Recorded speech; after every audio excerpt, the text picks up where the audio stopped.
Hello everyone, welcome back to another video. This video, I'm very excited. You know why? Because this is the month 2, week 1 full collection video.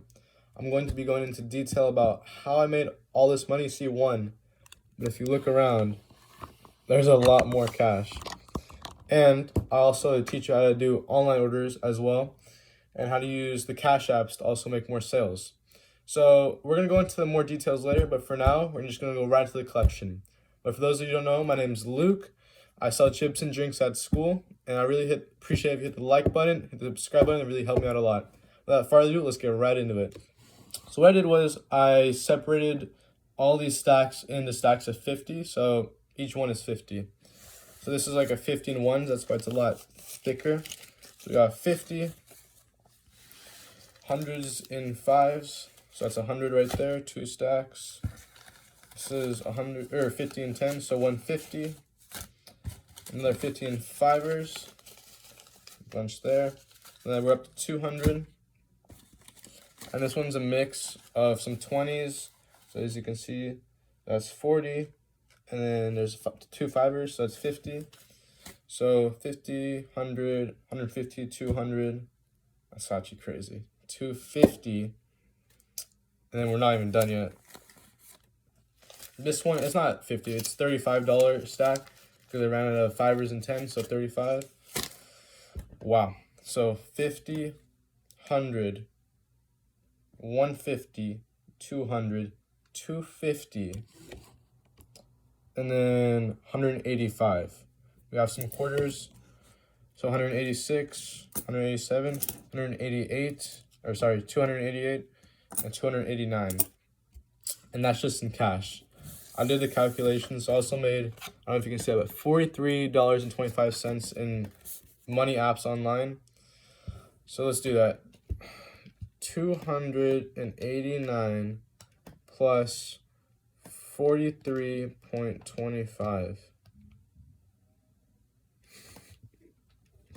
I don't know if you guys can see that, but that says this week alone we made $332.25 in 1 week just for selling chips and drinks at school. To put that in perspective, that's how much, that's more than I make for 2 weeks of work, for working like 5 8-hour shifts, something like that. But the point is, I made all this money in less than a week for probably less than 5 hours of work. That's actually crazy. So I'm baffled. That's my biggest 1 week collection yet. So think about this. If we do this, let's just be conservative and say like we make 300 a week. I'm not good at math, but like 900. That's 1,200, I believe, a month. That's crazy. But like I promised you guys, I'm actually going to give you details of how to do this. So I have some boxes over here. This is the box I would recommend you guys buy if you do it. This is a 30 piece. So I buy that 30 piece for 20 bucks. My mom goes to the store, comes back. I give her 20 when she gets home. And then I sell each individual bag, so each individual one, for $2. So easy math, 2 times 30 is 60 minus 20. So our profit is 40. But the idea is to sell multiple of those boxes. So I think I sold 2 of those boxes, so basically profit is 40 for one, so you just do 40 times 2, 80. That's how we made profit for chips. But I don't stop there. I also get a 36 piece for this. There's also the green one and the orange one. This is the red one, but I just want to use it as an example. So basically, I buy a 36 pack of those small Pringles cans, and I sell them for 1. And you're like, why the hell do you sell them for 1? Well, my process is, I don't want to sell the big chips for 2 and the little ones for 2 as well. Because people be like, what the hell? Why can't I just get it smaller? It should be worth less. And not really, but it should look like it, technically. What I do is I take the biggest big brain play, I make it $1 so that people are more inclined to buy the small Pringle can and the big chip at once because it's only 3. So that's why you generate more sales by doing that.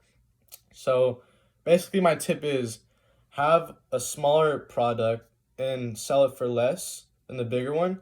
So when people look at what you have in your bag or whatever you're selling, they say, hey, you have more variety of options to pick from. You're not forced to pick the more expensive one. So people really like having options. What else? I also sell drinks at school. Get this. So I go to Rayleigh's. I don't know if you have a Rayleigh's wherever you live, but basically Rayleigh's is a grocery store. I go there and I buy 30 Arizonas. The big cans, probably like this big. They're usually 99 cents. But for what I got them, they were on sale for 89 cents. So basically, I bought 30 Arizonas for 27 bucks. I'm not even, that's just crazy in itself. But there's so much demand for drinks at my school. I sold them the first week for 3, so 200% markup. That's the second tip. Mark it up at least 100% or even 200% if there's a lot of demand for whatever product you're selling. But first week I did 3. Well, I sold all of them out, and I can only carry 8. I don't know if my bag's here. I can show you. Well, basically, this is the bag I use for chips. I use a duffel bag. And then inside, this is what I use to sell drinks. It's like a cooling bag. So I can only fit 8 drinks in here. So basically, I can only sell 8 a day. So that's why I have such a limited supply. And there's so much demand, I have to mark it up a bit. So that's why I can do that. And yes, it's a bit of a ripoff if you think about it. Like, you can go to the store and buy it for 1, but I'm selling it for 3. But the reason why I do that is 1, limited supply, big demand. And 2, because I like helping people, you know. At my school, I think it's every school, we can all agree that the lunch is pretty mid or not that good. So when I offer chips, when I offer really good drinks for your lunch, people are willing to pay for it. So that's why I do that. Yeah. So, but basically where I'm going with this, I sold drinks this week. I bought them for 27. I sold them for 3 each, so I had 30.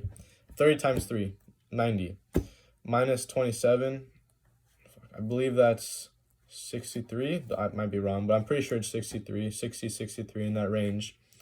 So that's like a 200% markup. That's really, really good.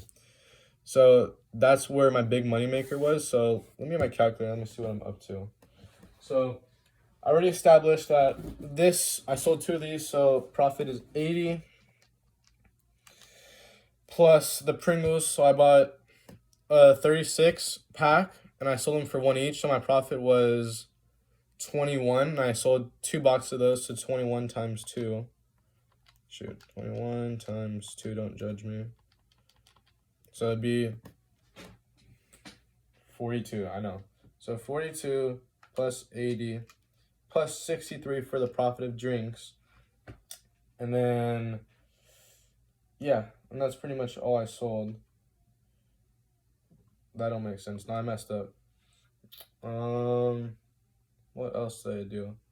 80 plus 63 plus 42. I might have sold 3 boxes now I think of it, because I'm getting 185 here. Let's do plus 40. Yeah, that makes more sense. I think I sold 3 boxes of the 30 piece, because it's supposed to be 225. And the reason you're asking, how'd you get so much more money? This is not my profit here. This is my well, this is my profit, but I still have to pay for the supplies I got. So I have to pay my mom at the end of the week. So let's do that. So we made 335. I'll go at the end of the video, but basically it's going to be whatever that number is minus 1, 2. So minus 40 minus 27. So that means I have to pay 67 bucks for the product. So I believe it's probably going to come out to like 250-ish, 260, which is still very, very good. And it's awesome for the week. And the reason why you don't see all of it here is because I also made a lot of, sales in Cashapp. So basically, if you want to generate more sales and you're having trouble generating sales just with cash, it's difficult because you need to bring change. If you don't have change, you won't be able to make sales, and it'll be very, very difficult because you're relying on other people to just have like the exact amount you need. So I would definitely start off with 1 box of these, because you don't know how it's gonna go, but you probably will do fine. But just start off with chips. That's what I did. So start off with 1 bag of chips a week, see how it goes.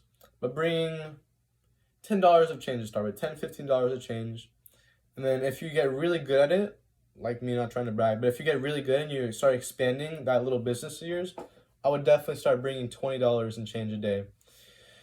But yeah, and then but with the Venmo sales, it's kind of a hit or miss. The one first time I did it, it kind of messed up and I didn't get it, but the kid was nice enough to give me it back because the Venmo kind of like messed up. That's the only problem with Venmo and Cash App, because the Wi-Fi or something can mess up and you can say, "Oh, I got it."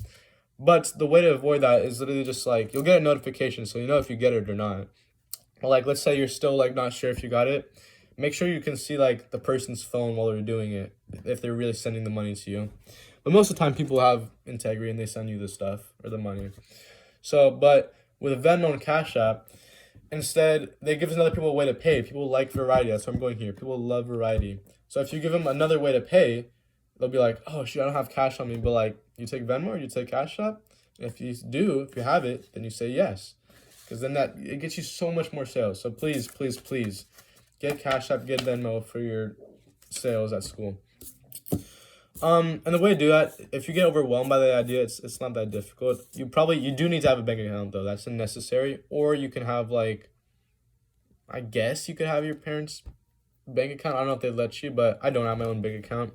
So I link that up to the Venmo, to the Cash App. But the cool thing with Cash App, I don't know if Venmo does this, but if you have a debit card, you don't have to have, I guess you do have to have a bank account, but just link that card to it, and then you can start receiving sales through that Cash App, just from that debit card. But that's pretty much it. Yeah, all the tips. So tip 1, start off small with what you got. Tip 2, mark up whatever product you have 100 or even 200% if there's lots of demand for that product. And tip 3, make sure you have a good way of transporting the product. So this is a little cooling bag. I'll open it up for you guys. Mine's getting really beat up, as you can see. But yeah, it just holds 8 drinks in there. I have like a little cooling pack right there. And then I also have the duffel bag for the chips. You'd be like, "Luke, isn't that so sus?" No. The reason I have a duffel bag is because if like an official or like the principal comes up to me, I can say, "Hey, it's just my sports bag." Or for the drinks, it's just my lunch bag. So they'll be like, I mean, they're not gonna be like, "Oh, open it up for me." And if they do, that they're an asshole. But like 9 out of the 10 times they ask you, if they do, might even not ask you. You can just say that, and they won't really care. They'll be like, "Oh, it's a good reason." And yeah, so tip 4 with this business and any business, don't be afraid of the risk. People get paralyzed and they don't even start it, or they just don't do anything, you know. But tip 5, this is where I get very peace of mind and reassurance when it comes to this. Only invest however much you can afford to lose. So I buy this for $20. Anyone, I don't care who you are, anyone can afford to lose $20. But the most likely scenario, you'll sell a decent amount and you'll make your money back. $1, if you make $1 in the green, if you make $1 in profit, that's still profit. You did not lose anything, and you gain something. You gain $1. It's not much, but it's still something. Like I like to say, green is always good. If you're in the green, that's always good. So keep that in mind. And yeah, so those are my 5 tips. If you want to see more collection videos like this, I will love to teach you guys how to make this money as well. I'm here for you guys. And please hit the subscribe button. I would really appreciate that. And hit the like button. And I'll see you guys in the next one.